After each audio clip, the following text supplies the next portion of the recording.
तो अंत में कांग्रेस से एक बात और पूछ लेना, तो ये कितने में बिकोगे? सरकार तो बनना ही नहीं है। तो अंत में कांग्रेस से एक बात और पूछ लेना,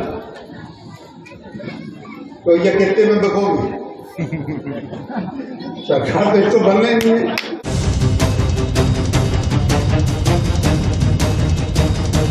विधानसभा चुनाव से पहले बिकाऊ और टिकाऊ का मुद्दा उठा है। ये मुद्दा 2020 के उपचुनाव में भी जमकर गूंजा था और अब गोपाल भार्गव के इस बयान के बाद फिर इस पर सियासी बहस छिड़ गई है। सवाल उठ रहे हैं कि क्या गोपाल भार्गव का ये बयान कांग्रेस पर मनोवैज्ञानिक दबाव बनाने की कोशिश है। हालांकि कांग्रेस ने भार्गव के इस बयान को ज्योतिरादित्य सिंधिया से जोड़कर बीजेपी पर ही पलटवार करने की कोशिश की। कांग्रेस में अब कोई सिंधिया नहीं है। जिन्हें बिकना था वो बिक गए, जिन्हें जाना था वो बिक गए। अब हमारे पास सारे लोग टिकाऊ हैं। भारतीय जनता पार्टी उस स्थिति में ही नहीं रहेगी कि वो खरीद कर फिर सरकार बना ले। एक तरफ बिकाऊ और टिकाऊ का मुद्दा गरमा रहा है तो दूसरी तरफ सीहोर में पीसीसी चीफ कमलनाथ ने चुनावी शंखनाद करते हुए बीजेपी को चुनौती दे दी। कमलनाथ ने कहा कि वो 15 महीने की सरकार के काम गिनाने को तैयार है, लेकिन बीजेपी 190 महीने की सरकार के काम गिना है। अब कमलनाथ की इस चुनौती पर बीजेपी ने भी जवाब दिया। 215 दिन, 215 महीने भाजपा की सरकार है। आज 190 महीने शिवराज सिंह जी की सरकार है और शिवराज सिंह जी विकास यात्रा निकाल रहे हैं। 190 दिन बाद इनको तो हिसाब यात्रा निकालनी चाहिए। देखिए, कांग्रेस के लोग सब सपने देख रहे हैं। अब कांग्रेस का कोई भविष्य न देश में है न मध्य प्रदेश में है, और जब मौका मिला था तब तो सरकार चला नहीं पाए, और अब तो ये सपने देखने जैसा है। भारी बहुमत से भारतीय जनता पार्टी की सरकार फिर से मध्य प्रदेश में माननीय स्वराज जी के नेतृत्व में बनेगी। कुल मिलाकर बीजेपी और कांग्रेस दोनों ही कोशिश एक दूसरे पर मनोवैज्ञानिक दबाव बनाने की कर रहे हैं। बीजेपी बिकाऊ और टिकाऊ के बहाने कांग्रेस को घेर रही है, तो कमलनाथ चुनौती देकर प्रेशर बनाना चाह रहे हैं। अब प्रेशर पॉलिटिक्स का ये खेल अभी थमने वाला नहीं है, क्योंकि कुछ महीनों के बाद विधानसभा चुनाव होंगे। ऐसे में प्रेशर पॉलिटिक्स और तेज होती जाएगी।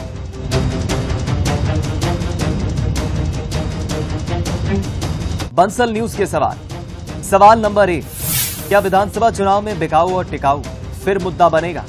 सवाल नंबर 2, क्या 2023 का चुनाव 190 महीने बनाम 15 महीने होने जा रहा है? सवाल नंबर 3, बीजेपी और कांग्रेस की बयानबाजी क्या प्रेशर पॉलिटिक्स का हिस्सा है? नमस्कार, मैं हूं मनोज सनी और आज का हमारा मुद्दा है प्रेशर पॉलिटिक्स। विधानसभा चुनाव से पहले ही प्रदेश में प्रेशर पॉलिटिक्स देखने को मिल रही। कहीं बिकाऊ और टिकाऊ का मुद्दा चरम पर है तो कहीं बयानबाजी अलग अलग तरह से दिखाई दे रही। लेकिन सरकारों के कार्यकाल को लेकर भी एक बहस छिड़ गई, यानी बीजेपी और कांग्रेस अलग अलग मुद्दों पर एक दूसरे को घेरने की कोशिश कर रही।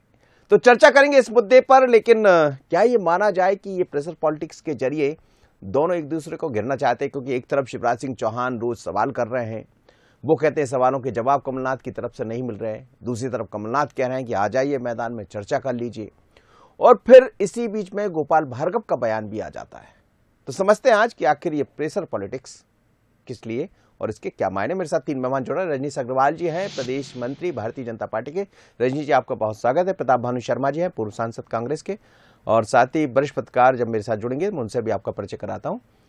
रजनीश जी, लगातार हम देख रहे हैं कमलनाथ से आप लोग सवाल पूछ लेते हैं, फिर कमलनाथ दिन बता देते हैं कि आपका कितने महीने का कार्यकाल रहा, आप आइए हिसाब कर लीजिए। और अब वो कह रहे हैं कि 190 दिन में तो हिसाब भी हो जाएगा क्लियर कि कौन कहां है। तो ये प्रेशर बनाने की कोशिश है दोनों तरफ से। देखिए, हम तो जनता के बीच हैं, जनता के साथ में हैं और अपना हिसाब किताब भी कर रहे हैं और सरकार में रहते हुए जनता को राहत भी पहुंचा रहे हैं। विकास यात्राएं चल रही हैं और विकास यात्राओं के दौरान न केवल हम तमाम प्रकार के विकास कार्यों को लेकर जनता के बीच पहुंचे हैं, बल्कि उनको समाधान देने का काम भी कर रहे हैं। और ये लगातार 230 विधानसभाओं पर चल रहा है। और जनता को हर 5 साल में हिसाब तो देते ही हैं, हर साल में हिसाब भी देते हैं। अभी 20 23 तारीख को 3 साल पूरे होंगे तो 3 साल का भी देंगे, साल भर का भी देंगे और दिन वाइज भी दे देंगे और योजना वाइज भी दे देंगे।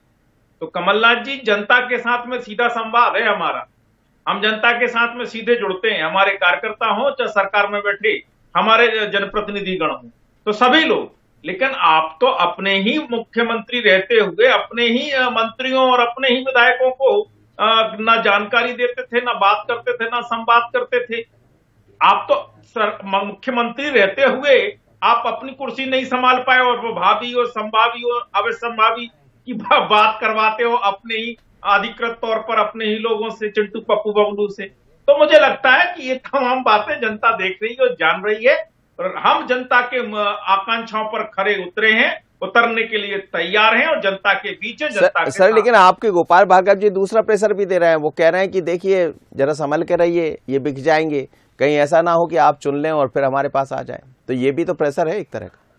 देखिए, वो एक उनके विकास यात्रा के दौरान की एक सभा है या किसी कार्यक्रम के दौरान की सभा है। उस सभा में जनता का उस संदर्भ और प्रसंग के साथ में उनका संवाद, आदरणीय गोपाल भार्गव जी की संवाद की अदायगी आप वर्षों से जानते हैं, दशकों से जानते हैं। उनकी अपनी कलहदा स्टाइल है, उस स्टाइल में वो कर रहे हैं। बाकी जो कांग्रेस पर उन्होंने सवाल खड़े किए हैं वो कांग्रेस को सोचना है, कांग्रेस को उत्तर देना है जी। हम तो प्रतिबद्ध कार्यकर्ताओं की पार्टी है, कमिटमेंट वाले लोगों की पार्टी है, भारत माता के लिए काम करने वाले लोगों की पार्टी। प्रताप भानु शर्मा जी, देव दुर्लभ कार्यकर्ताओं की पार्टी, प्रतिबद्धता के प्रति प्रतिबद्ध पार्टी, लेकिन फिर भी कहीं भारतीय जनता पार्टी के गोपाल भार्गव जी जो कह रहे थे वो भी आपने सुना होगा। कमलनाथ जी रोज सवाल खड़े कर रहे हैं, आप भी यही करना चाहते कि रोज कमलनाथ चर्चा में बने रहे और एक प्रेशर बना? देखिए, ये बिकाऊ लोगों से बनी हुई सरकार है, सौदेबाजी की सरकार है। इसलिए प्रतिपक्ष का काम है कि प्रश्न करें, जवाबदेह बनाएं और इन्होंने सरकार बनाने के बाद क्या किया है, जनता को किस तरह से धोखे में रखा है, झूठ बोले हैं और बिकाऊ और टिकाऊ की बात करते हैं, ये इनके मुंह से शोभा नहीं देती है। हम तो टिकाऊ भी हैं और जिताऊ भी हैं। अब हमारे साथ में बिकाऊ जितने थे वो भाजपा के दरवाजे चले गए अब, इसलिए हमें चिंता की विषय नहीं है अब ये। और अगले चुनाव की तैयारी अब हम अपने बलबूते पे करेंगे, अपने कार्यक्रम पे करेंगे और भाजपा के इस भ्रष्ट आचरण के कारण जो जनता में नाराजगी है, उन मुद्दों को लेकर जो जनता से जुड़े हुए मुद्दे हैं, महंगाई का है, बेरोजगारी का है, किसानों का है, बहुत। आज देखो विकास यात्रा की क्यों जरूरत पड़ गई, क्योंकि विकास हुआ ही नहीं। और ये कहते हैं कि अभी रजनी जी कह रहे थे कि हम अपने बलबूते पे काम करते हैं और गांव गांव जाए। अरे इनका प्रशासन जा रहा है, सरकारी अमला जा रहा है, हजारों करोड़ों रुपया इसमें खर्च कर रहे हैं। ये आज जरूरत क्या पड़ गई? काम किया नहीं इन 3 सालों में, जनता ने इनको नीचे उतार दिया था, 165 से घटाकर 105 पर ला दिया था और बेईमानी से बनी सरकार को। सर हिसाब देने जा रहे हैं सर, हिसाब देने। अरे हिसाब काय का हिसाब देने, इनकी निकास यात्रा है जो तो वापस जाने जा रहे। हिसाब देने के लिए इनके प्रभारी मंत्री काफी है, प्रशासन का अमला लेके क्यों जा रहे हैं, पुलिस को लेके क्यों जा रहे हैं? विरोध हर जगह हो रहा है, काले झंडे दिखाए जा रहे हैं, उन पे लोगों पे मुकदमा बना रहे हैं। रीवा में मनगवा ग्राम पंचायत, जनपद पंचायत में आप देखिए क्या हुआ है। गंगेर में इनके जनपद अध्यक्ष पे, हमारे सरपंच पे, हमारे जनपद सदस्यों पे जी 15-20 लोगों पे मुकदमा बना दिया। जब उनने हिसाब मांगा तो हिसाब दो, जनता को क्यों नहीं दे रहे? रजनीश जी देखिए, नई गढ़ी जनपद पंचायत जो आपके स्पीकर साहब का चुनाव क्षेत्र है, उसमें विकास यात्रा हो या निकास यात्रा हो, निकाल नहीं पा रहे हो आप। जनता के बीच में झूठ बोल रहे हो।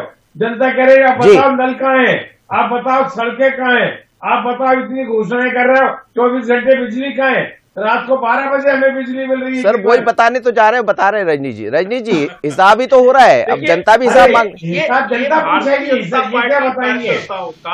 आत्मविश्वास और मनोबल है, जनता हिसाब पूछ रही है और यही कमलनाथ जी कह रहे हैं कि ये हिसाब देने की यात्रा है, प्रशासन का दुरुपयोग मत करिए। सर सुन लीजिए जी, सम्मान करते हुए आपकी बात पूरी सुनिए, अब आप भी सुनिए जी, रखिए। हम जनता के बीच, जनता के साथ, जनता की आंखों में आंखें डालकर जनता के साथ खड़े हैं जी और खड़े रहते हैं। विकास यात्रा के माध्यम से अपनी हितग्राही योजनाओं को लेकर पहुंचे हैं कि अगर कोई बचा हो तो उस पात्र को भी हम उसका लाभ दिलाएंगे। हम विकास को लेकर पहुंचे हैं, जनता के साथ, जनता के बीच हैं। और अब इस विकास का विरोध करने वाले जो लोग, हड़रंग करने वाले, अराजकता फैलाने वाले लोग हैं, तो पुलिस अपना काम करेगी, वो कर रही है, चाहे वो कहीं के भी हों, वहां के हों या यहाँ के हों। दूसरी बात ये है कि जनता की आकांक्षाओं पर खरे उतरे हैं और आने वाले समय में भी जनता की जो आकांक्षाएं उसको पूरा करेंगे, इसलिए तो जनता के बीच में। आपके लोगों में तो साहस है नहीं, केवल हुड़दंग खड़ा करने के अलावा आपके मुद्दे, आपका नेतृत्व तय नहीं है। आप तो टांग खिंचाई करने में एक दूसरे की लगे हुए हैं। कभी अरुण यादव जी की टांग खिंचाई करते हैं, उनके समर्थक जिला अध्यक्षों को होल्ड पर डाल देते हैं, फिर अरुण यादव जी कमलनाथ जी को होल्ड पर डाल देते हैं, फिर कमलनाथ जी पार्टी को होल्ड पर डाल देते हैं। पार्टी के जो आपने जनता को होल्ड पर रखा था, वो जनता भी आपको होल्ड पर रखे हुए, आने वाले समय में आपको वो पता भी चल जाएगा। तो आपके पास ना नीति है, ना नेतृत्व है, ना कार्यक्रम है। विपक्ष के नाते भी आपकी धाक और साख नहीं है भाई जी। आप किस प्रकार के मुद्दों के साथ में राजनीतिक दल के नाते? प्रताप भानु शर्मा जी जवाब दीजिए। कभी ये तो कभी वो, एक राज्य में दूसरा तो दूसरे राज्य में, ऐसा है तो ये जनता जान जी जी जी जी कहिए कहिए। भाजपा को होल्ड पे डाल दिया था 2018 में। इन्हें वो शिकस्त अभी तक बर्दाश्त नहीं हुई है। और ये आज भी वही खरीद फरोख्त की सरकार या सौदेबाजी की सरकार, ये बिकाऊ उसकी बात कर रहे हैं। अब हमारे पास तो टिकाऊ हुए और जिता हुए, और ये अपने घर को संभाल के रख लें, कांग्रेस की तरफ ना देखे। हमारे कमलनाथ जी आज पूरे जनता के बीच में सीधे संवाद कर रहे हैं, विकास के कार्यों की समीक्षा कर रहे हैं, और जो उनकी अकर्मण्यता है, झूठ है, वो जनता के बीच में जाकर उजागर कर रहे हैं। इन्हें क्या बुरा लग रहा है? हमारा कार्यकर्ता जा रहा है, हाथ से हाथ मिलाओ कार्यक्रम में, गांव जा रहा है, घर घर जा रहा है, दरवाजे जा रहा है। आपके भ्रष्ट नेता, भ्रष्ट प्रशासन के साथ, निकम्मे प्रशासन के साथ पूरा। सर ये तो जनता तय कर देगी कि आखिर कौन कैसा था। हिसाब लेकर इलेक्शन पुलिस के संरक्षण में जा रहा है। चुनाव आज पुलिस के संरक्षण की जरूरत क्यों पड़ी? आज आपका विधायक पुलिस के संरक्षण में क्यों जा रहा है? स्पीकर साहब पुलिस के संरक्षण में क्यों जा रहे हैं? सर अब स्पीकर है ना, क्या है इसके पास में? आओ हमारे साथ चलो, हम दिखा देते हैं आपको। आप चाहो तो हम वीडियो भेज देते हैं। अरे जनता के हो, जनता के बीच में रहो, पर जनता ने आपको तिरस्कृत कर दिया। जनता को आप जवाब दे नहीं सकते, क्योंकि आपने भ्रष्टाचार से सरकार बनाई है, काम हो नहीं रहा, प्रशासन पैसे खाने में खा कहिए में लगा है। चलिए सर, हम हिसाब देने जा रहे हैं। मैं लौट रहा हूँ सर। एक प्रतिक्रिया देवदत्त दुबे जी मेरे साथ जुड़ गए, वरिष्ठ पत्रकार हैं। देवदत्त जी आपका बहुत स्वागत है। लेकिन इस समय प्रेशर पॉलिटिक्स दिखाई दे रही मध्य प्रदेश में।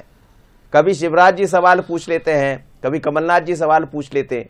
आज वो कह रहे हैं कि हिसाब हो जाएगा 190 दिन बाद। दूसरी तरफ भारतीय जनता पार्टी की सरकार हिसाब देने विकास यात्रा के मार्फत पहुंच रही। तो क्या ये विकास, हिसाब किताब सब जनता देख रही है और ये प्रेशर पॉलिटिक्स का हिस्सा है? दोनों एक दूसरे पर प्रेशर बना रहे। बिल्कुल, एक जो बहुत बड़ा मतदाता वर्ग होता है वो देखता है कि किसकी सरकार बन रही, तो उसके लिए जो साइकोलॉजिकल माहौल बनाने की होती है होड़, वो इस समय तेज चल रहा है। थोड़ा सा 2023 का चुनाव अभूतपूर्व तरीके से होने जा रहा है। इस कारण दोनों दल समय से पहले अपना माहौल बनाने लगे। भाजपा विकास यात्राओं के माध्यम से अपनी उपलब्धियां बता रही, उनके जनप्रतिनिधियों की एक तरह से वो परीक्षा भी हो रही कि वो अपने क्षेत्र में कितने अभी भी लोकप्रिय हैं, क्या है उनकी स्थिति। ये मूल्यांकन करने के काम भी आएगा उनके टिकट वितरण के समय। और कांग्रेस तो लगातार 2023 के लिए जो कह रही है कि हम फिर आएंगे सरकार 2018, तो वो जो प्रश्नों की वो है। तो जो शिवराज जी ने शुरू किया प्रश्न, अब कमलनाथ जी कह रहे हैं कि हम 190 दिन के पूछे कि आप हमें 15 दिन के पूछो। तो ये तो दौर बढ़ेगा मनोज जी, जो ये चुनाव पास में आते जाएंगे।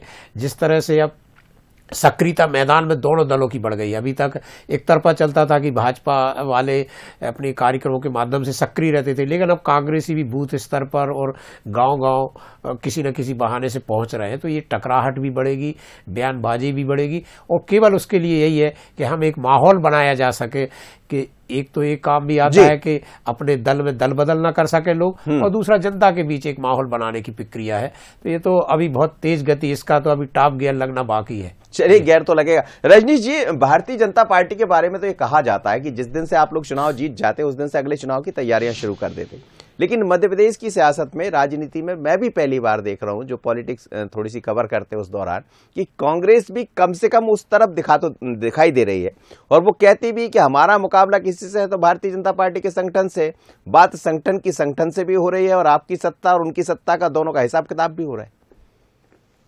देखिए, हिसाब किताब तो मैंने कहा जनता के बीच में हम लगातार देते रहते हैं और अभी विकास यात्राओं के माध्यम से दे रहे हैं। और कांग्रेस के पास में कहां है संगठन? कौन सा संगठन?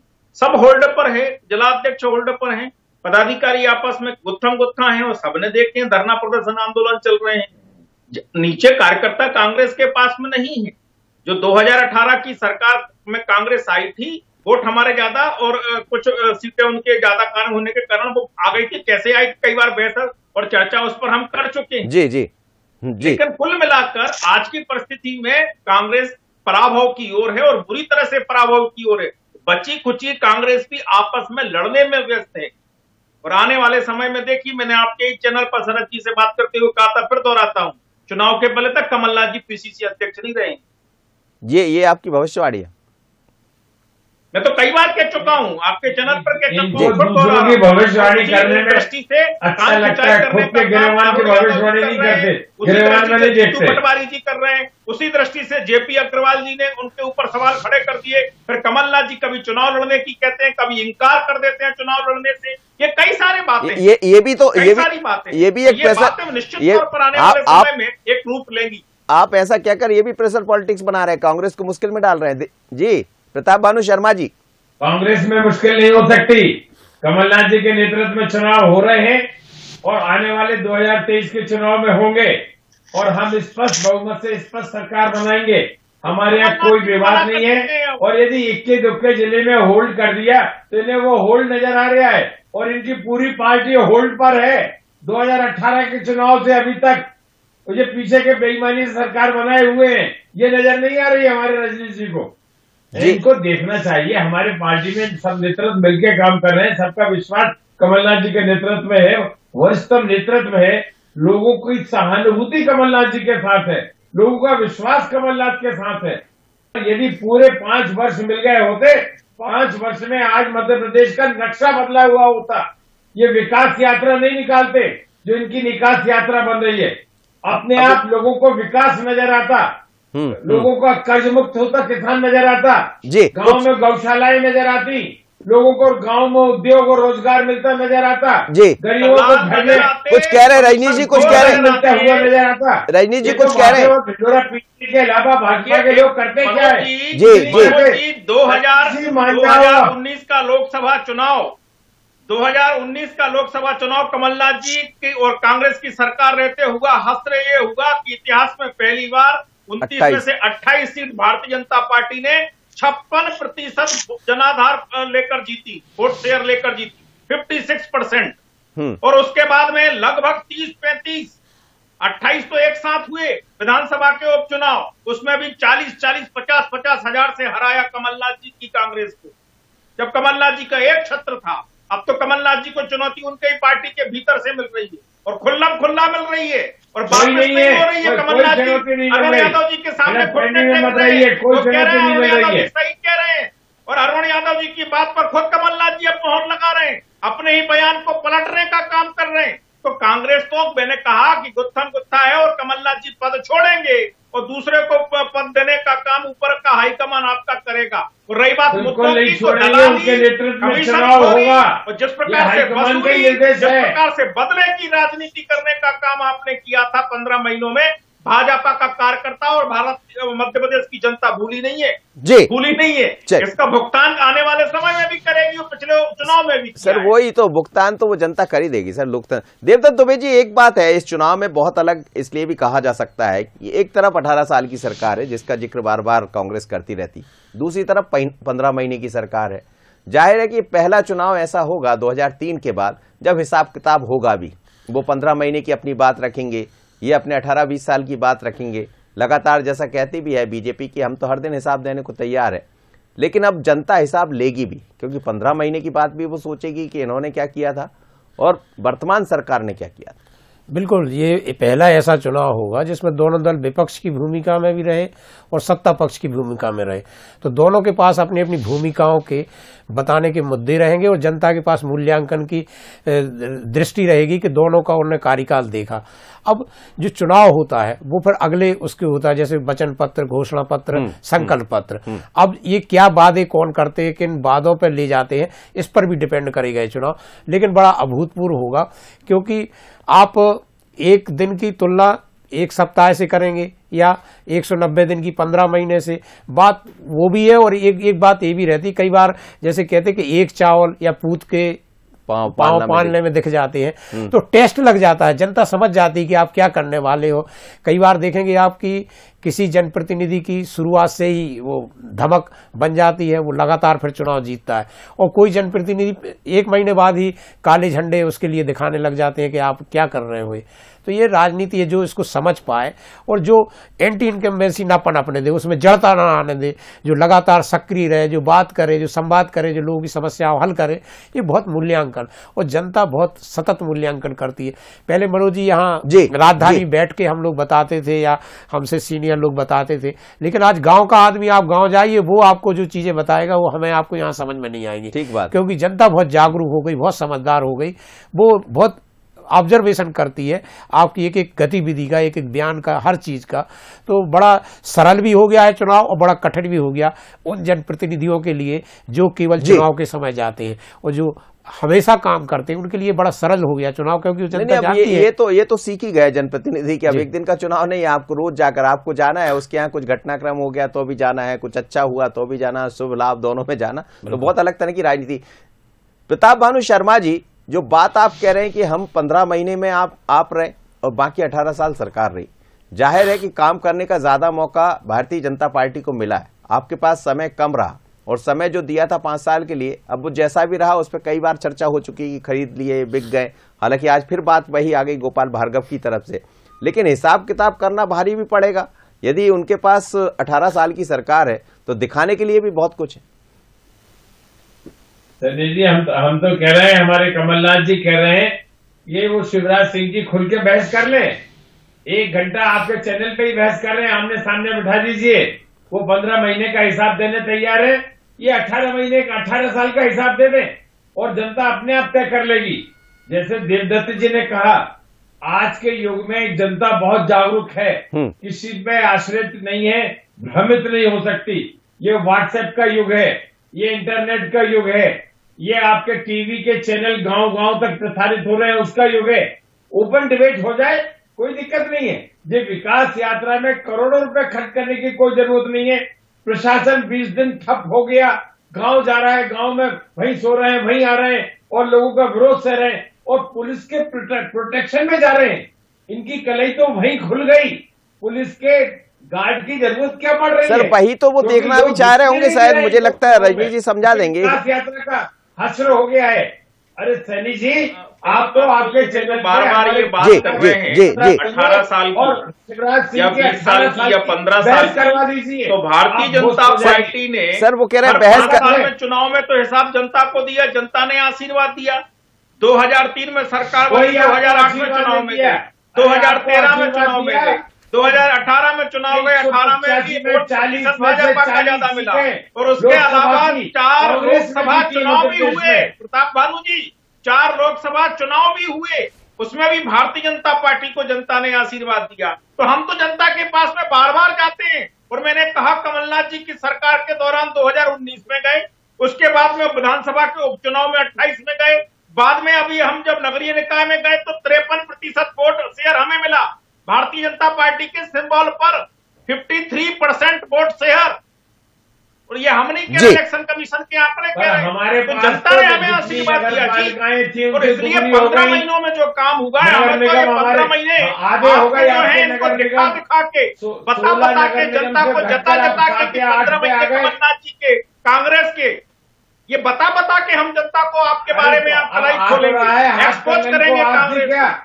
पढ़े लिखे को फाड़ चलिए जी 2023 में जनता जवाब दे देगी आपको। बस 2023 बैठो 2023 का इंतजार है देवदत्त दुबे जी, और 2023 का चुनाव बहुत अलग होगा, जिस पर हम कई बार बात करते हैं, अपने अपने तरह से बात रखते भी हैं। रजनी जी अपनी बात रख रहे हैं, प्रताप भानु जी अपने तरह से, लेकिन क्या वास्तव में ये प्रेशर पॉलिटिक्स है, बहुत लंबी चलने वाली है चुनाव तक और कई चीजें देखने को मिलने वाली है? अंतिम आपसे प्रतिक्रिया। बिल्कुल, ये तो दबाव और प्रभाव की राजनीति बहुत तेजी से चलेगी, क्योंकि ये बड़ा कसमाकस वाला चुनाव है और जनता को ही अंततः जवाब देना है। अभी तो प्रश्न पूछे जा रहे हैं दोनों तरफ से, जवाब देने की बारी जनता की है, जो अपनी तर्जनी में थिरकन करके देगी। और जब आप देखेंगे कि किसने किसके दिल में स्पंदन पैदा किया है, क्योंकि जिस तरह से एक दूसरे को झकझोर रहे हैं, उससे नहीं, जनता के दिल में जो स्पंदन पैदा करेगा वही जीत दर्ज करेगा, क्योंकि बड़ा अभूतपूर्व चुनाव होने जा रहा है। ये ऐसा मध्य प्रदेश के इतिहास में पहले कभी नहीं देखा होगा, क्योंकि एक तरफ कांग्रेस प्रतिशोध की ज्वाला में है और दूसरी ओर भाजपा 2018 की कोई गलती नहीं करना चाहती। इस कारण ये प्रतिस्पर्धी हो गया है चुनाव। हाँ, दोनों के पास सबक है अपने अपने तरह के। एक के पास हारने का सबब है और दूसरे के पास सत्ता खोने का सबब है। सत्ता आ गई, लेकिन सत्ता हाथ से चली भी गई और पा भी ली, लेकिन अब बचाने की बात हो रही है, तो कौन कितना बचा पाएगा। बहुत धन्यवाद आप तीनों मेहमानों को मेरे साथ जुड़े, रजनीश जी, साथ ही प्रताप भानु शर्मा जी, देवदत्त दुबे जी। लेकिन मध्य प्रदेश में प्रेशर पॉलिटिक्स देखने को मिल रही दोनों ही दलों की तरफ से। कांग्रेस अपने तरह से मैदान में दिखाई दे रही है अलग अलग कार्यक्रमों के जरिए, और साथ ही बयान ऐसे दिखाई दे रहे हैं जिससे कहीं ना कहीं एक तरह से मानसिक रूप से दबाव बनाने का प्रयास किया जाए भारतीय जनता पार्टी के भीतर। लेकिन बीजेपी भी ये समझ रही, इसीलिए विकास यात्रा के माध्यम से अपनी बातें घर घर तक पहुंचा रही है कि हमें कितना समय मिला, हमने क्या काम किया, और डबल इंजन की सरकार की बात भी हो रही। लेकिन किसका इंजन कितना तेज होगा 2023 में समझ आ जाएगा, क्योंकि असली हिसाब तो जनता ही तय करती है। आप करते रहिए हिसाब किताब, वो सब समझती, अब कुछ छिपने वाला नहीं है। मुझे दीजिए इजाजत, बने रहिए बंसल न्यूज़ पर। नमस्कार।